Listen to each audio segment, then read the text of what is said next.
కొద్దిగా వాక్యాన్ని ధ్యానం చేసి దేవుణ్ణి ఎందుకు ఆరాధన చేయాలి అనేది తెలుసుకొని తర్వాత మనం దేవుణ్ణి ఆరాధించే వారిగా ఉంటాం అండి. దానియేలు గ్రంథం 4వ అధ్యాయం, పరిశుద్ధ గ్రంథమైన బైబిల్ గ్రంథం నుంచి దానియేలు గ్రంథం 4వ అధ్యాయం 16వ వచనం. దానియేలు గ్రంథం 4వ అధ్యాయం 16వ వచనం. అందరూ కలిసి చదవగలిగిన వారు అందరూ కలిసి చదువు. బైబిల్ పట్టుకుని గట్టిగా దగ్గరగా స్పష్టంగా మనం చదువుతాం. Page number 734 page, 734 page. దానియేలు గ్రంథం 4వ అధ్యాయం 16వ వచనం. 7 కాలములు గడుచు వరకు వారికున్న మనస్సులకు మానవ మనస్సులకు బదులుగా పశువు మనస్సు వారికి కలుగును. మళ్ళీ చదువు. 7 కాలములు గడుచు వరకు వారికున్న మానవ మనస్సులకు బదులుగా పశువు మనస్సు వారికి కలుగును. దేవుడి వాక్యాన్ని దీవించుగా. ఇక్కడ దానియేలు గ్రంథంలో మరి దేవుడు పరిశుద్ధాత్మ ద్వారా ఈ మాటలు మనం రాపిస్తూ వచ్చారు. ఎన్ని కాలాలను ఇక్కడ 7 కాలాలు. 7 కాలం కంట 7 కాలాలు గడిచిపోయే వరకు కూడా 7 కాలాలు గడిచే వరకు మానవ మనసు తీసేసి పశువు మనసు ఇస్తాడు. ఎవరికి? ఒక మనిషికి. ఎవరు ఈ వ్యక్తి? ఒక రాజు. నెబుకద్నెజర్ అనే ఒక రాజుకి 7 కాలాలు గడిచే వరకు మానవ మనసు తీసివేసి పశువుకున్న మనసు ఇస్తాడు. పశువు ఏం చేస్తుంది? పశువు మనసుతో గడ్డి తింటాము, చంద్రాన్ని తింటాము. ఇప్పుడు ఈ రాజుని 7 కాలాలు గడిచే వరకు పశువు మనసుతో ప్రవర్తిస్తాడు. ఎందుకు అలాంటి పరిస్థితి వచ్చింది? చూడండి, అక్కడే 30వ వచనం చదివితే మీకు అర్థమైంది. 30వ వచనం చూడండి. రాజు బబులోను ఈ మహాపట్టణము నా బలాధికారమును నా ప్రభావ ఘనతను కనపరచుటకై నా రాజధాని నగరముగా నేను కట్టించినది కదా అని తనలో తాను అనుకునేవాడు. చూసారా? ఇంక బయట చూడద్దు, అర్థం అవ్వచ్చు. చూడండి, ఇక్కడ ఈ రాజు బయటికి కూడా అలా ఈ మాట నోటితో బయటికి కూడా అలా మనసులో అనుకున్నాడు. ఏమనుకున్నాడు? ఇంత బబులోను మహాపట్నాన్ని నేను కదా కట్టించిందని జస్ట్ మనసులో అనుకున్నాడు అంతే. మన దేవుడు ఎలాంటి వాడు? చంద్రబాబు బయట చూడదు, ఇదేడు. మన దేవుడు ఎలాంటి వాడు తెలుసా? అంతరంగా ఎరిగిన వాడు మన దేవుడు. మన నోట్లో బయటికి మాట రాకపోయినా హృదయంలో తలంచి ఏం ఆలోచిస్తున్నాం అది కూడా దేవుడు బయటికి కనిపిస్తాడు. దాన్ని కూడా బయటికి లాగొచ్చి తెలియజేస్తాడు. అలాంటి వాడు అంటే మన దేవుడు అనంత జ్ఞానం. ఈయన ఏమనుకున్నాడు? నేను కదా ఈ మహాపట్నాన్ని నేను కాబట్టి కట్టించా అని మనసులో అనుకున్నాడు అంతే. మనసులో అనుకున్న మాటను దేవుడు ఏం చేశాడు? గట్టిగా పట్టుకున్నాడు. పట్టుకుని ఏం చేశాడు? నువ్వు ఇలా అనుకుంటావా? నువ్వు కట్టించావా? నీదా? సరే అని 7 కాలాలు గడిచే వరకు నువ్వు అలా అనుకున్నావు కాబట్టి నీకున్న మానవ మనసు తీసేసి పశువుకున్న మనసు నేను నీకు ఇస్తాను. అంటే నిన్ను పశువులాగా చేసేస్తాను. ఇలా ఎవరి చేతిలో పడవచ్చు, తప్పించుకోవచ్చు, కానీ దేవుడి చేతిలో పడటం అనేది చాలా భయంకరమైన విషయం. మనం అనుకుంటాం, కొన్నిసార్లు మనం అనుకునేది మనకు తెలియదు, మర్చిపోతాం. మన జీవితాల్లో జరిగే పరిస్థితులు కూడా మనకు అర్థమవు గ్రహింపలేని వారిలో ప్రతిదానికి పరలోకం నరకం ఎక్కడో ఇక్కడే ఒక పనిష్మెంట్ ఇక్కడే. నెబుకద్నెజర్ ఒక మాట మనసులో అనుకున్నాడు, అంటే గర్వించాడు. ఇక్కడ గర్వం వచ్చింది. నేను అని మనసు తెచ్చుకున్నాడు. బైబిల్ ఏమో నాశనానికి ముందు గర్వం వస్తుంది. నాశనానికి ముందు ఏమొస్తుంది? గర్వం. ఒక వ్యక్తి నాశనం వచ్చేసింది అంటే దానికి ముందు గర్వం వస్తుంది. ఇంకో మాట, పడిపోవడానికి ముందు అహంకారం వచ్చిందంటే ఎక్కడో పడిపోతారని కాదు. గర్వం వచ్చిందంటే ఎక్కడో నాశనం వచ్చేస్తుందని కాదు. ఇప్పుడు రాజుకి ఏమొచ్చింది? నింపెద్దు రాజుకి గర్వం వచ్చింది. నేను అని అనొచ్చు. వెంటనే దేవుడు గట్టిగా పట్టుకుని ఏం చేశాడు? నేను చదవండి. ఏం చేశాడో చదవండి. రాజు నోట ఈ మాట ఉందనా ఆకాశం నుండి ఒక శబ్దము వచ్చింది. ఏ శబ్దము వచ్చేసింది? ఏదనగా రాజుకు చెప్తున్నది, ఇదే నీకు ప్రకటన, నీ రాజ్యం నీ యొద్ద నుండి తొలగిపోయింది. తమ యొద్ద నుండి మనుషులు నిన్ను తరిమేదరు. వెంటనే ఏం జరిగిందో తెలుసా? రాజ్యాన్ని తీసేసుకున్నాడు. మనుషులు ఏం చేశారు? తరిమేశారు. నీవు అడవి జంతువుల మధ్య నివాసం. ఎక్కడికి వెళ్ళిపోయాడు? అడవి జంతువుల మధ్యలోకి వెళ్ళకపోయింది. పశువుల వల్ల గడ్డి మేసేది. పశువుల గడ్డి మేసే దేవుడు మానవుల రాజ్యం సర్వోన్నతుడైన దేవుడు మానవ రాజ్యంపై అధికారిగా ఉండి తానెవరికి దాన్ని అనుగ్రహించిన వారిని అనుగ్రహించడని నీవు తెలుసుకునే వరకు నువ్వు తెలుసుకునే 7 కాలంలో నీకు రాదు. మళ్ళీ ఎన్ని కాలాలు అన్నాడు దేవుడు? 7 కాలాలు గడిచే వరకు నీకు ఇలాగే జరిగింది. ఎంత గవర్నమెంట్ తర్వాత ఆ గడియలోనే అలాగ సంభవించిందా లేదా? అలా గర్వించాడు, మనసులో అనుకున్నాడో లేదో, దేవుడు పట్టుకున్నాడు. నీకు ఇలా జరుగుద్ది అని చెప్పాడు. చెప్పింది చేసి తీరాడు దేవుడు. వెంటనే మరుసటి వచనంలో అలాగున జరిగింది. ఆ గడియలోనే అలాగున సంభవించింది. ఏం సంభవించింది? మానవుల నుండి అసలు తరిమిరి. మానవుల నుంచి తరిమేశారు. ఎవరు తరిమారు? అసలు మనసులో అనుకున్నాడు. మనుషులందరూ ఎందుకు తరిమారు? ఇది మనసులో అనుకున్నాడు. దేవుడు కోపం వచ్చింది. సరే, మరి ఇప్పుడు ఎందుకు తరిమారు మనుషులు? మనుషులు ఎందుకు తరిమారు? మనుషులు తెలియదు కదా. మాట్లాడద్దు, ఇటేనమ్మా మంచోడు. మనుషులు ఎందుకు తరిమారు అంటే ఆ క్షణంలోనే మనుషులను కూడా దేవుడు శత్రువులుగా మార్చేసి వేరు చేసేది. అప్పటి వరకు రాజును ప్రేమించిన వాళ్ళందరూ రాజునే ఆ క్షణంలోనే అడవులను తరిమేసే పరిస్థితి కూడా దేవుడు తీసుకొచ్చాడు. చూసారు ఎంత భయంకరమో? మనుషుల్ని ఎలా వాడుకోవాలో ఆయన తెలుసు, ఎలా చేయాలో ఆయన తెలుసు. మనం అనుకుంటాం నేను దీన్ని బట్టి మనం చాలా జాగ్రత్తగా ఏదైనా ఈ భూమి మీద మనం ఏదైనా కలిగి ఉన్నామంటే అయ్యా నువ్వు పెట్టిన భిక్షం నువ్వు ఇచ్చిన ఈ రోజు నేను ఈ స్థితిలో ఉన్నానంటే నువ్వు చూపిన మహా ఉచితమైన కృప. ఒక ఇల్లు కలిగినా నువ్వు ఇచ్చేవయ్యా, ఒక ఉద్యోగం కలిగినా నువ్వు ఇచ్చేవయ్యా, ఒక పొలాన్ని కలిగినా నువ్వు ఇచ్చేవయ్యా, ఈరోజు ఆరోగ్యాన్ని కలిగినా నువ్వు ఇచ్చేవయ్యా, ఈ రోజు నేను ఈ స్థితిలో ఉన్నా నువ్వు ఇచ్చేవయ్యా, ఈ రోజు నేను రక్షణ పొందాను నువ్వు ఇచ్చేవయ్యా. కొందరు రథములను బట్టి, కొందరు గుర్రములను బట్టి అతిశయపడుతురు. మనమైతే మన దేవుడిని యెహోవాను బట్టి చూసారా? వెంటనే ప్రజలు రేపాడు దేవుడు. అదే గౌరవంతో రాజులకు చేతులు కట్టుకున్న ప్రజలు ఆ క్షణంలోనే ఎక్కడికి తరిమేశారు? ఆయన్ని అడవిలో తరిమిరి. ఆ తర్వాత అతడు పశువుల వలె గడ్డి. ఎంత గౌరవం!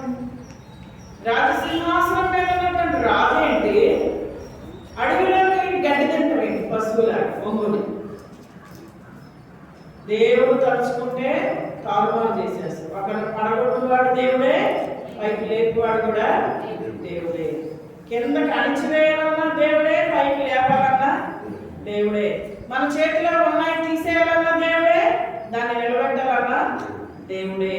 దేవుడే దేవుడు మనకు కలగజేసిన వాటి విషయంలో మనం దేవుడిని గలపరచకపోతే, దేవుడిని మహిమపరచకపోతే ఏదో ఒక రోజు మనం నష్టపోతాం. ఏదో ఒక రోజు నేను అనుకుంటే దాన్ని కోల్పోతాం. నెబుకద్నెజరు కోల్పోయాడు రాజ్యాన్ని. కోల్పోయించుకుని ఇంట్లో ఉన్నాడా? పశువులాగా అయిపోయాడు. అడవిలో తిరిగి గడ్డి తింటున్నాడు. ప్రజలు తరిమేశారు. ఇంకేముంది ఇక్కడ? అతని ఆకాశపు మంచు అతని దేహంలో తడపగా అతని తల వెంట్రుకలు పక్షిరాజు రెక్కల ఈకల వంటివి. అతని గోళ్ళు ఆయన గోళ్ళు అంటే పక్షులు గోళ్ళు లాగా. ఎంత బాగుంది చూసారా? కదా. ఆ తర్వాత ఆ కాలం గడిచిందన్నమాట. అప్పుడు బుద్ధి వచ్చింది. ఎప్పుడు బుద్ధి వచ్చింది? గోల్డ్ వచ్చేసి పశువుల మనసు పశువులాగా గడ్డి తినే పరిస్థితి వచ్చాక కానీ నెప్పుకొద్దేందుకు ఏమొచ్చింది? బుద్ధి వచ్చింది. పశ్చాత్తాపడుతూ వచ్చాడు, సరి చేసుకున్నాడు, చక్కపరుచుకున్నాడు. జీవితంలో ఇలా ఉండకూడదు. నాలో ఉన్న ఆనందాన్ని బట్టి నేను ఈ స్థితికి వచ్చా, నాలో ఉన్న గర్వాన్ని బట్టి నేను ఈ స్థితికి వచ్చా, నేను ఈ బొమ్మలో పట్టణాన్ని నేను కట్టించా, నేను గర్వించా, మనసులో అనుకున్న ఎంత తప్పు అయిపోయింది. ప్రభా క్షమించవా క్షమించవా.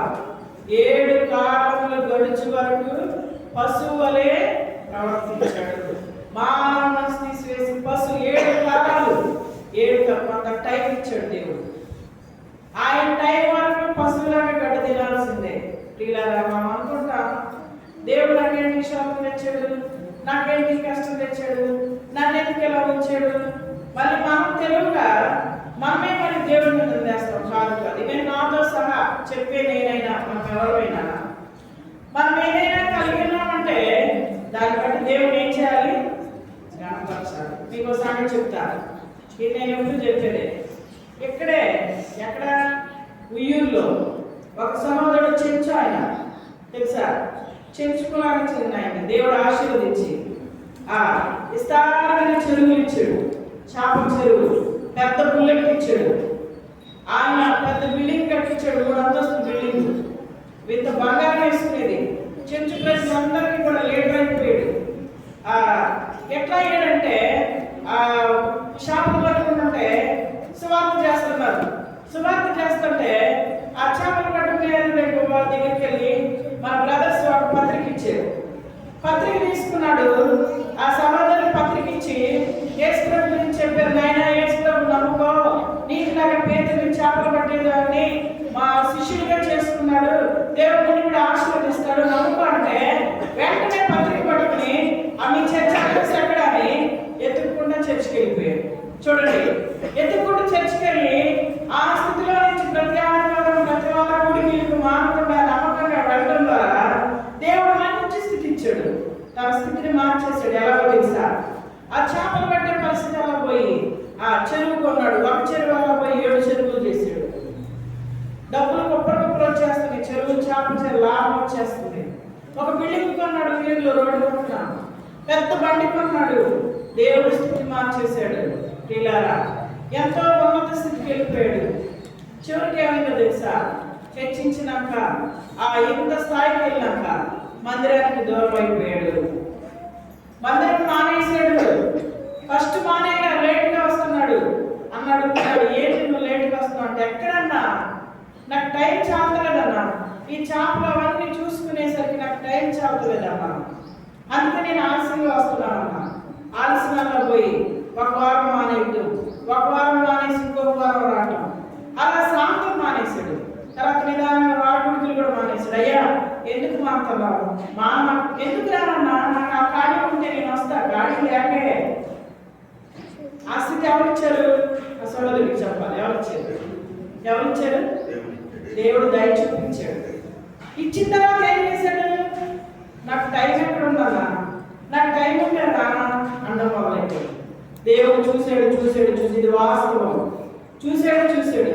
నిన్ను నేను ఆశీర్వదించడమే తప్పు చేశా, నిన్ను నేను దీవించడమే తప్పు చేశా, నీ స్థితిని మార్చడమే తప్పు నాది, నిన్ను ఎలా చేయాలో నాకు తెలుసు అనుకున్నాడు దేవుడు. మెల్లిగా ఒక చెరువులో చేపలో నష్టం వచ్చింది. ఆ చెరువులు బాగానే ఉన్నాయి. ఇంకొక చెరువు నష్టం, ఇంకొక చెరువు నష్టం, 7 చెరువుల్లో నష్టం వచ్చేసింది. గ్రహింపు రావడం మనవాడికి. ఎందుకు వస్తుంది ఈ నష్టం, ఈ శోధన ఎందుకు వచ్చింది? గ్రహింపు లేదు. ఈ యుగ సంబంధమైన దేవత మనోనేత్రానికి గుడితనం తీసుకొచ్చేసింది.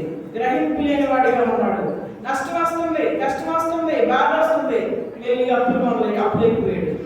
అప్పులలో పోయి చెరువులో వేసి ఇల్లు కూడా తనఖా పెట్టాడు. తనఖాలో పోయి ఇల్లు అమ్మేం చేశాడు.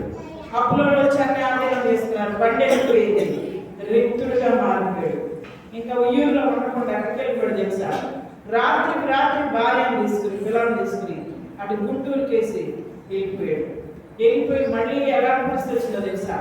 మళ్ళీ అక్కడ నుంచి ప్రజలు ఒక డేరా వేసుకుని నార్మల్గా మళ్ళీ గోసు పెట్టుకుని మళ్ళీ చేపలు పట్టుకునే పరిస్థితి వచ్చింది. ఇలా జాగ్రత్త, చాలా జాగ్రత్తగా ఉండాలి నా చూస్తున్నా. ఎందుకంటే దేవుడు ఇచ్చిన మాటను బట్టి దేవుడు ఏం చేయాలి? దావీదుని గొర్రెలు కాసుకునే స్థితిలో ఉన్న దావీదుని మహారాజుగా చేస్తే, అయ్యా అప్పుడు గొర్రెలు కాసుకున్నాను కాబట్టి చేశాను కానీ వచ్చాను కానీ మందిరానికి ఇప్పుడు రాజునే నాకెక్కడ కుదురుద్ది అన్నాడా? అనలా. ఏం చేశాడు? ఎంత రాజైనా ఎన్ని బాధ్యతలు ఉన్నా రోజుకి ఎన్నిసార్లు వచ్చాడు మందిరానికి? 4 సార్లు ఆరాధించాడు, 3 సార్లు ప్రార్థన చేశాడు. దినమునకు 7 మార్లు మందిరానికి వచ్చాడు. దేవుడు హెచ్చించిన కొలది దేవుడికి ఇంకా ఇంకా ఇంకా ఇంకా గణపరుస్తూ వచ్చాడు. ప్రియులారా, దేవుడు ఇంకా సంతోషపడతా వచ్చాడు. అమ్మో, నేను ఈరోజు రాజయ్యానంటే ఆయన పెట్టిన భిక్ష. నేను గొర్రెలు కాసుకున్నా. గొర్రెలు కాసే వాళ్ళ పరిస్థితి ఎలా ఉంటుంది? మురిగుండలో తల అంతా బోధలు పట్టి కాళ్ళన్నీ పగిలిపోయి చెప్పులు వస్త్రాలు సరే ఉండక అలాంటి స్థితిలో ఉన్న దావీదు దేవుడు రాజుగా చేస్తే, దావీదు రోజుకి ఎన్నిసార్లు వచ్చాడు మందిరానికి? అది కృతజ్ఞత అంటే. అందుకే దేవుడు పైన చూసి చూసి దావీదు వంశంలోనే చేసి పడుకోవచ్చు. దావీదు కుమారుడు అనిపించుకున్నాడు. దేవుడు ఒక మనిషికి నేను కుమారుడు అనిపించుకోవడానికి సిగ్గుపడకుండా వచ్చాడు తెలుసా? ఇదే దావీదు మానవుడే, ఇదే నెబుకద్నెజరు మానవుడే. నెబుకద్నెజరు అహంతో గర్వంతో అడవిలోకి వెళ్ళి గడ్డి మేసాడు. ఇలా ఈరోజు దేవుని ఆరాధించడానికి వచ్చిన నీవు నేను చాలా జాగ్రత్తగా ఉండాలి. ఈ స్థితి ఎక్కడి నుంచి వచ్చింది నాకు? ఈరోజు పడైనా నాకు టిఫిన్ ఎక్కడి నుంచి వచ్చింది? నాకు భోజనం ఎక్కడి నుంచి వచ్చింది? నాకు ఆరోగ్యం ఎక్కడి నుంచి వచ్చింది? నీకు తెలిసా? నేను పేరు చెప్పను. ఒక యవనస్తుడు ఇక్కడ ఈ పరిధిలోనే, నేను చెప్పని పేరు, చిన్న ఎదురు దెబ్బ తగిలిందంట. సంఖలో గగ్గల్లో తీసేసారు కాదు. షుగర్ లేదు, బీపీ లేదు, పట్టమని కూడా ఒక్క లేదు, 2 పిల్లల భార్య. నేను ఆ విషయం ఎంతో బాధపడ్డాను. ప్రభా, ఇదే మనం దేవుని మందిరంలో దేవుని మంటలు చెప్తున్నాం. ఇదే లారీ శ్రీని గారు వస్తారు, ఇప్పుడు వస్తారు. కాలు గాయం మేము సేవలోకి వచ్చిన తొలిలో ఉంది ఆయన గాయం. మేము ఆయన దర్శించడానికి వెళ్ళినప్పుడు నా గాయం అదే గాయం, ఈ రోజుకి ఆ గాయంతో. డాక్టర్లు అందరూ కాలు తీసేయాలన్నారు, కానీ దేవుడు కాలు తీయకుండా అదే కాలుతో పిట్లెక్కి మందిరానికి వస్తున్నాడు. పిల్లరా, ఎందుకు చెప్తాంటే ఆయన షుగర్ ఉంది, బీపీ ఉంది, మొన్న కిడ్నీలు 2 స్టక్ అయ్యి డయాలసిస్కి వెళ్ళి మళ్ళీ వచ్చాడు. ఎందుకు చెప్తా అంటే ఒకళ్ళని నిలబెట్టాలన్నా దేవుడే, ఒకళ్ళని తీసేయాలన్నా దేవుడే. ఈరోజు మనం ఒక బాలుమే అంతే ఆయన చేతిలో. కాబట్టి మనము మానవులంగా చాలా మరి దేవుని గమనిస్తూ ఉండాలి. చాలాసార్లు దేవునికి దూరం అయిపోతూ ఉంటాం. మన స్థితి కొంచెం మారగానే దేవునికి దూరం అయిపోతూ ఉంటాం. వద్దు వద్దు పిల్లరా, దేవుని గమనించిన విషయంలో చాలా ఈరోజు నేను అంత ఆనందానికి వెళ్ళాలి. ఈరోజు నేను దేవుని గమనించాలి. ఈరోజు దేవుడు నాకు ఇచ్చినటువంటి ఈ స్థితిని బట్టి నేను కుటుంబంగా వెళ్ళిన దేవుని గమనించాలి. కుటుంబం ఎక్కడ ఉంది? కుటుంబం ఈరోజు కుటుంబాన్ని ఎంతమంది వస్తున్నారు? యెహోషువ అంటున్నాడు, మీరు ఎవరు సేవిస్తారో నాకు తెలియదు, నేను నా ఇంటి వారు యెహోవానే. ఈరోజు ఎంతో మంది పోరాడి కుటుంబాన్ని తెచ్చుకున్న స్త్రీలు ఉన్నారు. ఎంతో మంది నిర్లక్ష్యంతో, సరైన ప్రార్థన లేక, సరైనటువంటి ఆత్మీయ అవగాహన కుటుంబాన్ని నిర్లక్ష్యం పెట్టుకుని నష్టపోయే స్త్రీలు ఈ రోజుకి ఉన్నారు. పిల్లరా, ఈరోజు దేవుని ఆరాధించడానికి వచ్చిన మనము నెబుకద్నెజరు వలె ఎక్కడ కూడా నేను ఇప్పుడు ఇవి నేను కాబట్టి సేవ చేస్తున్నా, పాస్టర్ గారు లేకపోయినా నేను కాబట్టి నేను పొరపాటు ఏమైనా గమనించానంటే అవసరం లేదు. దేవుడు ఇక్కడ ఎవరు నిలబెట్టాలో ఆమె నిలబెట్టాడు, ఎవరిని తీసేయాలో ఆమె తీసేస్తాడు. ఎంత నిమిషమే పని, మనసులో వచ్చిన నిమిషమే, లేపు ఇసిరేసి పొలాల్లో ఇసిరేసేటో నిమిషమే ఆయన చేతిలో పని. ఎవరిని ఎక్కడి నుంచో పెట్టాలో ఆయనకు తెలుసు, ఎవరిని వాడాలో ఆయనకు తెలుసు. మనుషులు కాదు ఇక్కడ చేసేది. నేను లేకపోతే ఇంకొకరు తిమోతి గారు వెళ్ళిపోయాడు పచ్చేరి ఆడగా. అంతకుముందు మా అమ్మగారు ఆయన ఆ పచ్చేరి ఆడ నేను లేకపోయినా ఇంకొకరితో చేపిస్తాడు దేవుడు. గాడిదైనా నుంచోబెట్టి చేపిస్తాడు. పిల్లలారా, కాబట్టి మనము మన స్థితిని బట్టి దేవుడిని గణపరుస్తూ ఉండాలి. 7 కాలాలు, ఏ కాలాలు చూద్దాం రండి తొందరగా. 7 కాలాలు ఏ కాలాలు చూడండి. మరొకసారి చెప్తున్నాయి వచ్చిన దానియేలు గ్రంథం 4వ అధ్యాయం 16వ వచనంలో 7 కాలములు గడిచే వరకు వారికి ఉన్న మనసులకు బదులుగా పశువు మనసును వారికి ఇచ్చారు. 7 కాలాలు ఏ కాలాలు? 7 కాలాలు గడవాలి. ఏ కాలం నుంచి దేవుడు మనము తప్పించాడు చూడండి. మొదటి కాలం ఏదో చూడండి. యోబు గ్రంథం 5వ అధ్యాయం 20వ వచనం. మొదటి కాలం త్వరగా చూస్తే నేను త్వరగా ముగించేస్తాను. యోబు గ్రంథం 5వ అధ్యాయం 20వ వచనం. త్వరగా యోబు గ్రంథం 5వ అధ్యాయం 20వ వచనం. క్షామకాలమున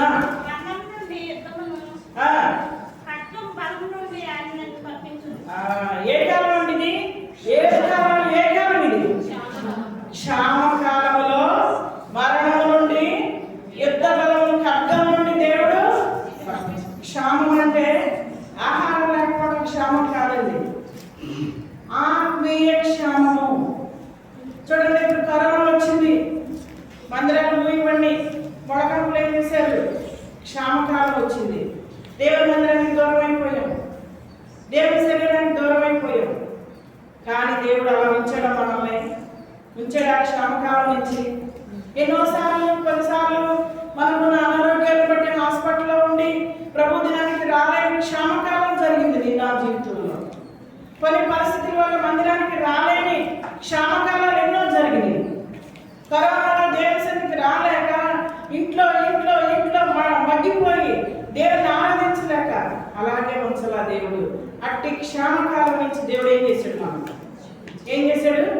తప్పించాడా లేదా? ఈరోజు దేవుని ఆరాధించడానికి, దేవా నా జీవితంలో క్షామకాలం నుంచి నన్ను తప్పించాడు, అందుని బట్టి నీకు ఎన్నో వందనాలు. రెండో చూడండి, ఇర్మియా గ్రంథం 14వ అధ్యాయం 8వ వచనం. ఇర్మియా గ్రంథం 14వ అధ్యాయం 8వ వచనం.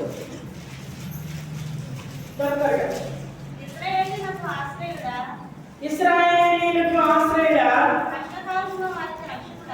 కష్టకాలంలో వారికి రక్షకుడా. సరిగ్గా చదవాలి.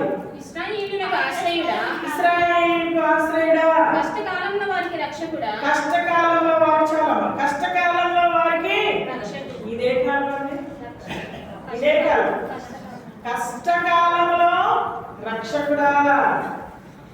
నా జీవితంలో కష్టకాలం వచ్చింది, కష్టాలు రాలేదా? ఎన్ని కష్టాలు వచ్చినాయి మన జీవితంలో ప్రియారా? అనేక సార్లు నీ ఇంట్లోనే నీ బంధువులు, నీ సొంత వారే, నీ కడుపు పుట్టిన వాళ్ళు, లేకపోతే నీ కుటుంబస్తుల వల్ల, లేకపోతే నీ బంధువుల వల్ల, నీ చుట్టుపక్కల వల్ల, లేకపోతే సమాజంలో, లేకపోతే మనలో నేను అపవాది ఎన్నో రకాలుగా మన కష్టాలు తీసుకొచ్చింది. కష్టకాలం వచ్చింది, కష్టాలు వచ్చినాయి. కానీ కష్టాల్లోనే దేవుడు ఉంచలా. కష్టకాలంలో నుంచి దేవుడు మనం తప్పించడం లేదు, తప్పించాడు. కష్టకాలంలో నుంచి విడిపించాడు. ఎన్నోసార్లు నాకు కలిగిన కష్టాలకు కృంగిపోయాం, ఏడ్చాం, బాధపడుతూ వచ్చాం. ఒకనొక నిస్సహాయ స్థితిలో కష్టకాలంలో కృంగిపోయిన తరుణాలు ఎన్నోనే ఒకసారి గుర్తు చేసుకోండి. కానీ దేవుడు అలా ఉంచలా. వాటి నుంచి ఏం చేశాడు? దేవుడు తప్పించాడు. దీన్ని బట్టి మనం దేవుడిని ఏం చేయాలి? ఆరాధించాలి. మూడవదిగా చూడండి, ఇంకే కాలం. సామెతల గ్రంథం 25వ అధ్యాయం 19. యవనస్తులు గ్రేస్ మీరు ముందుకు వచ్చేయండి, ఆంటీ తెలుగులో వస్తుంది, మీరు ముందుకు వచ్చేయండి. సామెతల గ్రంథం 25వ అధ్యాయం 19. శ్రమకాలంలో విశ్వాసఘాతకుని ఆశ్రయించుట విరిగిన పళ్ళతో సమానము. ఇదే కాలం అండి, ఇదే కాలం. శ్రమకాలం, శ్రమలు వచ్చినాయి. ఒకనొక దినంలో నువ్వు చెప్పుకోలేని శ్రమలో కూడా వెళ్ళావు. ఒకనొక సమయంలో ఎన్నో శ్రమల్లో కూడా నడిచావు. చూడండి, శ్రమకాలంలో విశ్వాసఘాతకులను ఆశ్రయించకూడదంట, తెలుసా? వాళ్ళు ఏం చేస్తారు? శ్రమ వచ్చినప్పుడు నిన్ను ఆదరిస్తారు, ఆ తర్వాత నిన్ను చచ్చిపోయేదాకా దెబ్బతూనే ఉంటారు, ప్రాణం పోయేదాకా దెబ్బతూనే ఉంటారు. నాకు తెలిసిన ఒక టీచర్ ఉన్నారు, వాళ్ళ పెద్దమ్మంట, వాళ్ళ తల్లి చనిపోతే, తండ్రి చనిపోతే వాళ్ళ పెద్దమ్మ దగ్గర తీసి పెళ్లి చేసిందంట. ఆ పెళ్లి కూడా ఏదో అడప తడిపారు, ఊరికి దండలు ఇచ్చిందంట. ఇప్పుడు దేవుడు కనికరించి ఆ సహోదరుని రక్షించి మంచి ఉద్యోగం ఇచ్చి మంచి స్థితి ఇచ్చి బాగా ఆశీర్వదిస్తే, ఇదిగో నేను కదా నీకు పెళ్లి చేసింది, నన్ను మర్చిపోదు, నేనే నీకు పెళ్లి చేసి, నేనే నీకు పెళ్లి చేయకపోతే నువ్వు ఇట్లా ఉండేదాన్ని కాదు, నేను కాబట్టి నేను పెళ్లి చేయబట్టి నువ్వు ఇట్లా ఉన్నావు. ప్రతి క్షణం ఇదేనంట. ఫోన్లో ఇదే మాట, ఇంటికి వచ్చినా ఇదే మాట. ఎంత పెట్టినా కానీ తృప్తి పడదంట. తృప్తి పడదంట. ఎప్పుడు నేను పెళ్లి చేయబట్టి నువ్వు ఇట్లా ఉన్నావు. ప్రియులారా, ఎన్నిసార్లు శ్రమకాలంలో ఒకవేళ నేను మనుషులు విశ్వాసఘాతకులు ఆశ్రయించదు. మళ్ళీ చదువన్నమాట. శ్రమకాలంలో విశ్వాసఘాతకుని ఆశ్రయించుట. విశ్వాసఘాతకుని ఆ సిస్టర్ నేను పొరపాటున నాకే వివరం ఉంటే తెలివి ఉంటే నేను అలా చేయించుకునేదాన్ని కాదు. నేను ఎంత పెట్టినా తృప్తి లేదు. మా పెద్ద మస్తమానం నన్ను విశ్వాసఘాతకురాలాగా మాటలతో గాయపరుస్తూనే ఉంటుంది. ఏం చేయాలో నాకు అర్థం అవ్వట్లేదు. నాకు వ్యక్తం చేస్తుంది. నాకు అన్నీ ఇచ్చిన నేను పీస్ఫుల్గా ఉండలేకపోతున్నాను. ప్రియులారా, శ్రమ వచ్చినప్పుడు కష్టాలు వచ్చినప్పుడు మనం విశ్వాసఘాతకులను ఆశ్రయించకూడదు. ఎవరిని ఆశ్రయించాం? దేవుణ్ణే ఆశ్రయించాలి. ఇప్పుడు శ్రమ వచ్చింది. ఎన్నోసార్లు నీ జీవితంలో నా జీవితంలో శ్రమలు సంభవించింది. ఎన్నో పరిస్థితులు వచ్చినాయి. కానీ దేవుడు వాటిలో ఉంచలా. ఆ యేసయ్య దేవాది దేవుడు జాలిపడి అట్టి శ్రమకాలంలో నుంచి మనం ఏం చేశాడు? తప్పించాడు. దీన్ని బట్టి మనం దేవుడికి ఏం చేయాలి? ఏం చేయాలి? ఆరాధించాలి. ఇప్పుడు ఎన్ని కాలాలు చెప్పాను? ఎన్ని కాలం? ఫస్ట్ కాలం క్షామకాలం, రెండవది, మూడవది ఇంకో కాలం చెప్తా. ప్రకటన గ్రంథం ఎన్ని కాలాలు చెప్పాడు? దానియేలు గ్రంథంలో 7 కాలాలు. ఇప్పుడు 3 చెప్పి 4. ప్రకటన గ్రంథం 3వ అధ్యాయం 10వ వచనం. నీవు నా ఓర్పు విషయమైన వాక్యములో వాక్యాన్ని గైకొంటివి గనుక భూనివాసులలో లోకమంతటి మీదికి రాబోవు శోధనా కాలములో నేను నిన్ను కాపాడేదను. ఇదే కాలమా? శోధన కాలం. ఇదే కాలం శోధన కాలం. లోకమంతటి మీదకి శ్రమలు వచ్చినప్పుడు, శోధనలు వచ్చినప్పుడు నేను నిన్ను తప్పిస్తా. ప్రియులారా, నీ నా జీవితంలో ఎన్ని శోధనలు వచ్చినాయో. యేసేపుకి ఎన్నో శోధనలు వచ్చినాయి. దేవుడు తప్పించి ఐగుప్తు రాజుగా చేశాడు. నీకు నాకు ఎన్నో శోధనలు వచ్చినాయి. ఏ శోధన నాకు రాలేదు, నేను బాగున్నా అన్నవాళ్ళే లేరు. ప్రపంచంలో ప్రతి మానవునికి శోధనలు వచ్చినాయి. ఈరోజు నీకు వచ్చినాయి, నాకు వచ్చినాయి. మనందరం కూడా ఎన్నో శోధనలో కూడా వెళ్ళావు. బయటికి ఎన్నో శోధనలు నలిగిపోయావు. సాతాను చేత శోధించబడ్డావు. అది అనారోగ్యం ఇవ్వచ్చు, ఆ బలహీనత ఇవ్వచ్చు, ఒకవేళ ఆర్థిక సమస్యలు ఇవ్వచ్చు, అసమాధానం ఇవ్వచ్చు, ఏమైనా కానీ శోధన ఒకటే శోధన. కానీ ఆ శోధన కాలంలో నుంచి దేవుడు ఏం చేశాడు? మనల్ని తప్పిస్తూ వచ్చాడు. దీన్ని బట్టి మనం దేవుడికి ఏం చేయాలి? చెప్పాలి. ఏం చేయాలి? ఆరాధించాలి. ఇంకా ఏ కాలం చూడండి. యెషయా గ్రంథం 40వ అధ్యాయం 2వ వచనం. కళ్ళు మూయొద్దు, కళ్ళు మూస్తారు. నా జనులను ఓదార్చుడి యెరూషలేముతో ప్రేమగా మాట్లాడుడి. యెరూషలేముతో ఎలా మాట్లాడాలి?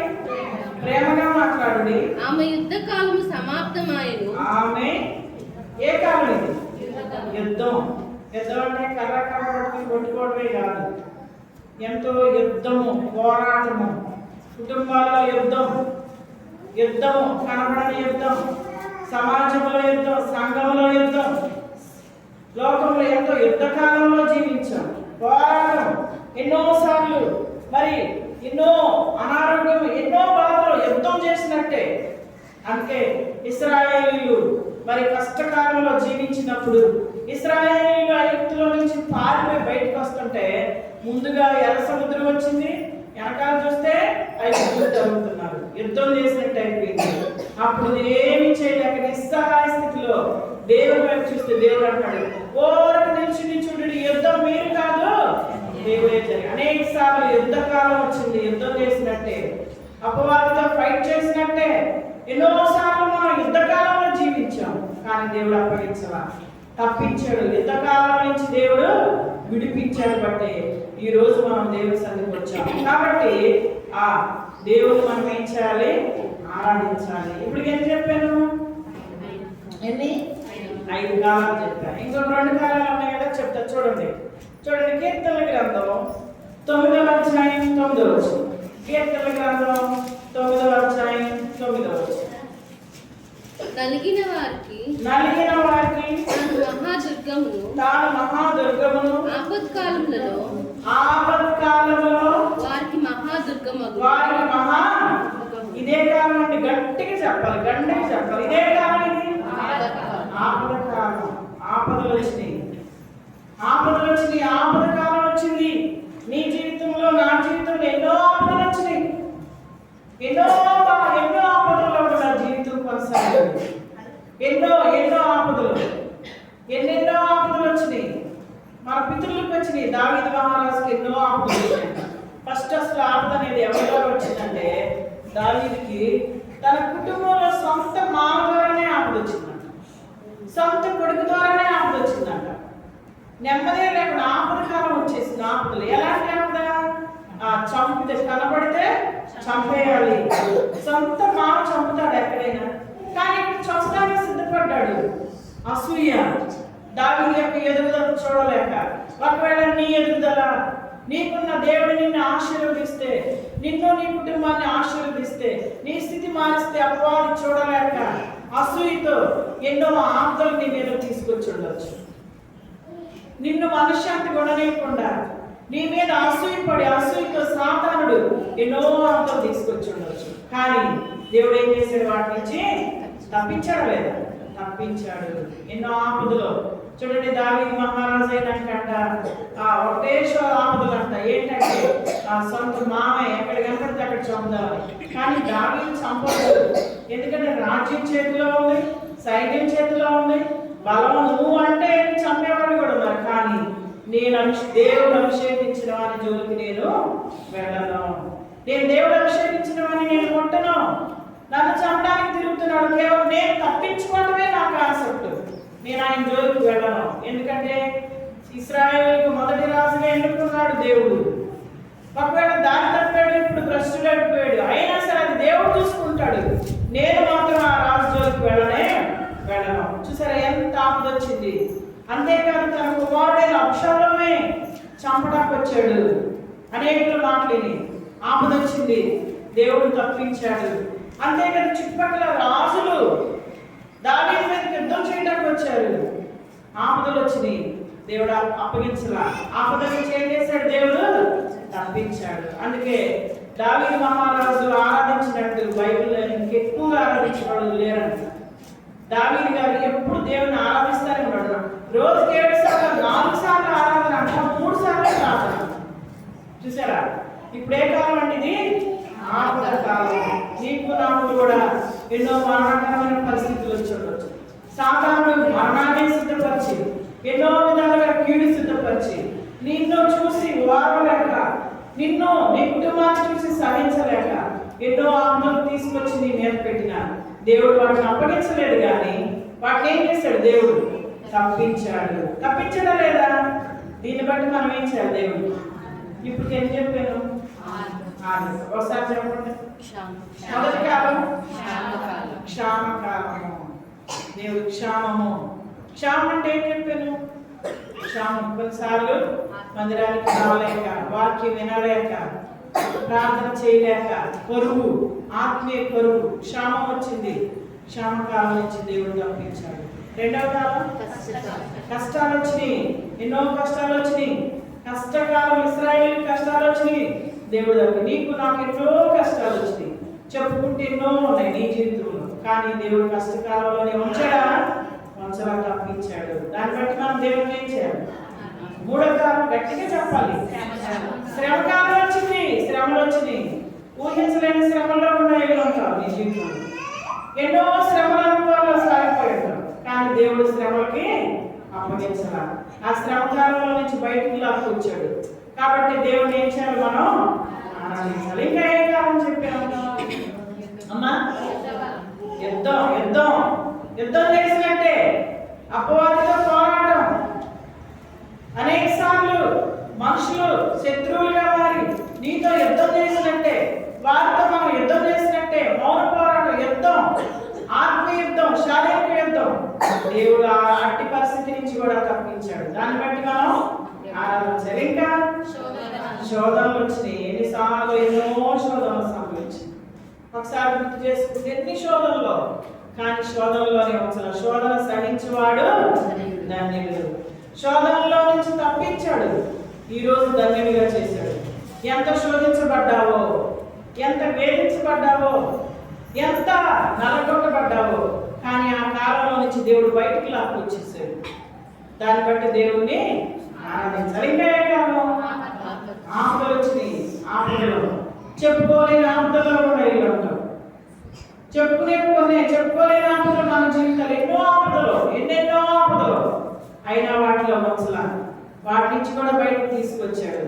అందరిని బట్టి కూడా దేవుని ఏం చేయాలి? మనం ఆరాధించాలి. ఇప్పుడు ఏంటి? 7 చెప్తా చూడండి. కీర్తనల గ్రంథం, క్షమించండి, గలతీయులకు రాసిన పత్రిక 1వ అధ్యాయం 4వ వచనం. గలతీయులకు రాసిన పత్రిక 1వ అధ్యాయం 4వ వచనం. మన తండ్రి అయిన దేవుని చిత్త ప్రకారము క్రీస్తు మనలను ప్రస్తుతపు దుష్టకాలంలో నుండి విమోచింపవలనని. ఏ కాలం ఇది? ప్రస్తుతం. ఏ కాలంలో? ప్రస్తుతం. చదవండి, మళ్ళీ చదవాలి. మన తండ్రి అయిన దేవుని చిత్త ప్రకారము క్రీస్తు మనలను ప్రస్తుతపు దుష్టకాలంలో నుండి మనం తప్పిస్తున్నాడు. నమ్ముతావా? ఈ రోజు ఇలా ఉన్నాం. దుష్టకాలం అంటే దుష్టుడు. ఇంకా అందులో మాట్లాడు, చదవండి. కీర్తనల గ్రంథం 79వ అధ్యాయం 13వ వచనం. కీర్తనల గ్రంథం 79వ అధ్యాయం 13వ వచనం. అప్పుడు ఈ ప్రజలమును నీ మంద గొర్రెలమునైన మేము సదాకాలము నీకు కృతజ్ఞతాస్తుతులు చెల్లించదము. ఇది సదాకాలం. ఇప్పుడు 7 కాలం చెప్పా. 7వ కాలం ఏ కాలం ఇది? దుష్టకాలం. ప్రస్తుతం మనం ఏ కాలంలో ఉన్నాం? దుష్టకాలంలో ఉన్నాం. దుష్టుడు చెలరేగిపోతున్నాడు. దుష్టుడు ఎన్నో బాణాలు విసురుతున్నాడు. ప్రతిరోజు నెమ్మది లేకుండా చేయాలని. మనం ఎంత చక్కగా జాగ్రత్తగా ఉందామన్నా దుష్టుడు నిన్ను ఎంత ఉండలేకుండా చేయాలని దుష్టుడు రేపుతున్నాడు. సైతాను ఏదో ఒక మూల నుంచి సాతాను దుష్టుడు ఎగబడుతున్నాడు. దుష్టకాలంలో ఉన్నాం ఇప్పుడు. కానీ దేవుడు దుష్టకాలంలో కూడా ఈ రోజు వరకు దుష్టుడి నుంచి మనం తప్పిస్తూ వస్తున్నాడు. చెప్తున్నాం కదా, ఎక్కడ చూసినా మరణాలు, కీడులు, శోధనలు. దుష్టుడు చెలరైపోతున్నాడు. చూసారా? సాతానంట, అమ్మో ఇక దేవుడు వచ్చేస్తున్నాడు, టైం లేదు, నేను చేయాల్సిన కీడు చాలా ఉంది, నేను ఇంకా చాలా దుష్టత్వాన్ని జరిగించాలని ఎగబడిపోతున్నాడంట. వాడికి ఉండగానే ఆశ, తొందరపాటు దేవుని బిడ్డలమైన మన జీవితంలో లేదు. మందిరానికి రావాలంటే చురుకుదాం, వాక్యం వినే విషయంలో ఆసక్తి లేదు, వింటానే విననట్టు. చూడండి, ఆశ వాక్యం ఎప్పుడైపోతుందో టైం చూసుకుంటానే కొద్దిసేపు మందిరంలో గడుపుదాం, దేవుడికి సమయాన్ని ఇద్దాం, దేవుడి వాక్యాన్ని విందాం, అందరూ కూడా మందిరానికి వెళ్దాం. దేవుడు మనల్ని ఈ దుష్టకాలంలో తప్పిస్తున్నాడు. ఎన్నో కాలాల నుంచి విడిపించాడు. ఈ దుష్టకాలంలో కూడా క్షణక్షణము నన్ను నా కుటుంబాన్ని కాపాడుతున్నాడు. దుష్టుని తప్పిస్తున్నాడు. ఈ రోజు ఏమైనా సరే నేను కుటుంబంతో మందిరానికి వెళ్ళాలి, పెందలకడ మరియ సమాజంలో పెందలకడ వెళ్ళినట్టు నేను కూడా పెందలకడ ఒక అడుగు ముందు వెళ్దాం. ఆదివారం పనులు చక్కబెట్టుకుందాం. ఈ రోజు ఎక్కడికి వెళ్ళొద్దు, ఏ ఊర్లో వెళ్ళొద్దు, ఏ పనులు చేయొద్దు. ఆదివారం విశ్రాంతి దినం, పరిశుద్ధమైన దినం, వ్యాపారం చేయొద్దు, లోకవాక్యం చెప్తా ఉందన్నాడు. పరిశుద్ధంగా రామండి. ఈ రోజు కుటుంబంగా పరిశుద్ధంగా ఎంతమందికి ఉంది ఆశ? ఎంతమందికి ఉంది ఆశ? సరే, వచ్చే కాక్ష నిద్రపోయేవాడు కొంతమంది. పల్లెకి చూసుకున్నా నాకు అర్థం అవుతుంది. నిద్ర ఎందుకు వస్తుంది మందిరంలో? ఒకవేళ వస్తే వెళ్ళి మొక్క పడుకోవచ్చు. నిద్ర ఎలాంటిదో తెలుసు అంటే ఒకరికి వచ్చిందంటే నలుగురికి వచ్చేస్తుంది, ఒకరికి కావాలని వచ్చిందంటే అందరికి కావాల్సింది. ప్రియులారా, దేవుడి మందిరంలోకి ఎంత ఆశతో రావాలి. ఆశ గల ప్రాణాన్ని దేవుడు ఏం చేస్తాడు? తృప్తిపరుస్తాడు. ఆశ ఉండాలి. దావీదు కంట దేవుడి మందిరానికి వెళ్ళాలని రోజు ఆశ అంట. పండగ ఉండేవాడు. ఒక్కడే ఎవరెవరు చూసేవాడు కాదు. దేవుడి మందిరంలోకి వెళ్ళేది మన జనులు అనుకుంటుంటే నా హృదయంలో సంతోషం. పిల్లారా, దేవుడి మందిరంలో ఎంత ఆశతో వినాలి వాక్యం. ఆరాధన చేసినప్పుడు వాక్యాన్ని జాగ్రత్తగా ఆరాధించాలి. కొన్నిసార్లు వాక్యం వింటే కూడా అటు ఇటు ఏదో పద్యాలు వాక్యాన్ని కాన్సన్ట్రేషన్ చేయలేము. ఎందుకు అలా అంటే దుష్టుడు వినమాక ఎక్కించుకోమాక, నువ్వు వింటే బాగుపడిపోతావు, నువ్వు వింటే ఎక్కించుకుంటే నువ్వు మంచోడు అయిపోతావు, మరి నేను నష్టపెట్టాను కదా, నేను పాడు చేయాలి కదా, నీ ద్వారా నీ ఇంట్లోకి రావాలి కదా, కాబట్టి నువ్వు వినొద్దు, నిద్రపో. కొంతమందిని నిద్రలో పెడతాయి, కొంతమందిని అటు ఇటు తిప్పుద్ది. మనుషులు ఇట్టే ఉంటారు, పళ్ళని అటు ఇటు తిరుగుతూ ఉంటాయి ఎంతసేపు. కొంతమంది ఫోన్లు కలుగుతూ ఉంటారు, కొంతమంది అసలు విన్నట్టు చూస్తారు కానీ బొరకు ఎక్కదు. ఇవన్నీ దుష్టుడు చేసే పనులు. అందుకే మనం ఇంటికాడ ప్రార్థన చేసి రావాలి. ప్రభువా, నేను ఈ శక్తి పెడుతున్నా, నాతో మాట్లాడు, నువ్వు మాట్లాడే దేవుడివి, నాతో మాట్లాడు. పిల్లరా, నన్ను దర్శించు, నాకు కావాల్సిన వాక్యాన్ని ఇవ్వు, నేను వాక్యానుసారంగా ఆరాధన చేయాలి. పిల్లరా, మనం చాలా జాగ్రత్తగా ఉండాలి. దుష్టుడు ఎగబడిపోతున్నాడు, కొంచెం అప్రమత్తంగా ఉన్నా సరే వాడు ఎంటర్ అయిపోతాడు. జాగ్రత్త. అందుకే దేవుడు చెబుతాడు, మీరు శోధనలో ప్రవేశించకూడనట్లు మెలకువగా ఉండి. ఎక్కడ నువ్వు నిర్లక్ష్యంగా ఉంటావో, నేనైనా సరే కొంచెం చేయొచ్చులే ప్రార్థన, వెళ్ళొచ్చులే మందిరానికి, చేయొచ్చులే, ఎక్కడ చదవచ్చులే బైబిల్, అవి ఏం అవుతుంది, కొంచెం నిర్లక్ష్యం చూడు. ఆ నిర్లక్ష్యాన్ని నాశనం చేసి దుష్టుడు వచ్చేసి దొరకడు. వాడికి కావాల్సింది త్వర, కొంచెం వీలు చూసుకుంటాడు, నువ్వు కొంచెం వీలు ఇస్తావు, తరలిస్తావు. ఆ తరాల పోయి త్వర సందు చేసుకుంటాడు, సందాల పోయి విషయాలను ఇంట్లోకి వచ్చి కూర్చుంటాడు. ఇంట్లోకి వచ్చి కూర్చుని ఇల్లంతా గలిపిలే, భార్య భర్తల మధ్య సమాధానం ఉండదు, ఒకరి మాట ఒకరు పసుపుదు, పిల్లలకి తల్లిదండ్రులకి మధ్య సమాధానం ఉండదు, పిల్లలు తల్లిదండ్రుల మాట వినకుండా ఎదురికి చెప్పే పరిస్థితి తీసుకొస్తాడు. ఎదురు చెప్పు వినమాక. ఇవన్నీ దుష్టుడు తీసుకొచ్చాడు. పిల్లలు సులువుగా చిక్కుల్లో పెట్టేస్తుంది సైతాను. ఇదే కాలంలో ఉన్నాం మనం, కాలంలో ఉన్నాం. ఆదివారం అంటే ఒక నిబంధన, ఒక పరిశుద్ధత ఉండాలి, వాక్యం విడిచుడు, మాట బయట విడిచుడు, ఒక క్రమం ఉండాలి, ఒక క్రమశిక్షణ ఉండాలి. చూడండి, అలా ఉన్నవారి కుటుంబాలు ఎంతో ఆశీర్వదిస్తాడు. అలాంటి కుటుంబాలను మీరు గమనించండి. మన కాలిఫోర్నియాలో మరి అది నేను యూట్యూబ్ ఫోన్లో చూసా, అది ఎంతవరకు కరెక్ట్ లాస్ట్ ఏంటి, అక్కడ ఒక ఇల్లు దేవుడు బిడ్డలు ఇల్లు అంటారు. ఇల్లు, ఆ ఇల్లు మాత్రం కాలేదు, చుట్టూ ఇళ్ళన్నీ కాలిపోయినాయి. అది నేను చూసి నిజంగా నేను ఈ బిడ్డల పక్షాన ఉన్నానని ప్రభు రుజువు చేసుకున్నాడు. నిజంగా మనం ఆయనలో నమ్మకంగా, యథార్థంగా, జాగ్రత్తగా కొనసాగితే ఆయన మనల్ని ఎప్పుడు విడిచిపెట్టే దేవుడు. దుష్టుడికి మనల్ని అప్పగించడు. దుష్టకాలంలో ఉన్నా సరే ప్రస్తుతం దుష్టుడి చేతిలో నుంచి తప్పిస్తాడు. అలా నమ్మకం వాళ్ళ ఫ్యామిలీస్ మీరు ఒకసారి చూడండి, వాళ్ళు చాలా హ్యాపీగా ఉంటారు, వాళ్ళ ఫ్యామిలీ ఎంతో ఆనందంగా ఉంటారు, ఎన్నో ఆశీర్వాదాలు వాళ్ళ ఇంట్లోనే ఉంటాయి. వాళ్ళని చూస్తే కొంచెంలోనే సంతోషంగా కనపడతారు. ఎందుకో తెలుసా, వాళ్ళ ఆత్మీయ జీవితాన్ని బట్టి దేవుడు వాళ్ళు అలాగే ఆశీర్వదిస్తాడు. అరకొరిగ్గా ఉండి క్రమం లేకుండా, ఆదివారం సరిగా రాకుండా, మనిషి వచ్చినప్పుడు వచ్చి, కష్టమైనప్పుడు కానీ సరైన క్రమశిక్షణ లేక, సరైన ఆత్మీయ జీవితం లేని వాళ్ళ ఫ్యామిలీని చూడండి, ఏదో రకంగా దుష్టుడు వాళ్ళ ఇంట్లోకి వచ్చేసి గర్భిణి చేస్తూనే ఉంటాడు. వాడు ఎప్పుడు కలవడానికి తీసుకొస్తూనే ఉంటాడు. వాళ్ళని నెమ్మదించడు దుష్టుడు. ఎందుకంటే వాడికి సంధించాము, వాడు వచ్చి కూర్చుంటాడు ఇంట్లో. కాబట్టి ప్రస్తుత దుష్ట కాలంలో నుంచి కూడా దేవుడు మనల్ని ఇంతవరకు తప్పించాడు. కాబట్టి దీన్ని బట్టి కూడా మనం ఏం చేయాలి, దేవుడిని ఆరాధించాలి. ఇంకా ఎంతవరకు దేవుడు మనతో ఉంటాడంటే 79:13 చదివి సదా కాలము, ఇప్పుడే కాదు, ఈ 7 కాలాలే కాదు, ప్రభు వచ్చే వరకు, మన ప్రాణం పోయే వరకు సదాకాలం దేవుడు మనతోనే ఉన్నాడు. ఇది నిరీక్షణ కలిగి దేవుని ఆరాధన చేద్దాం. దేవుడి మాటలు దీవించును కాక. చేయాలి ఆరాధన. సండే స్కూల్ పిల్లలు ఆరాధన చేశాక ఒక బ్రదర్, ఒక సిస్టర్ క్లుప్తంగా 7 పాయింట్లు చెప్పి ఆరాధన చేయవలసి.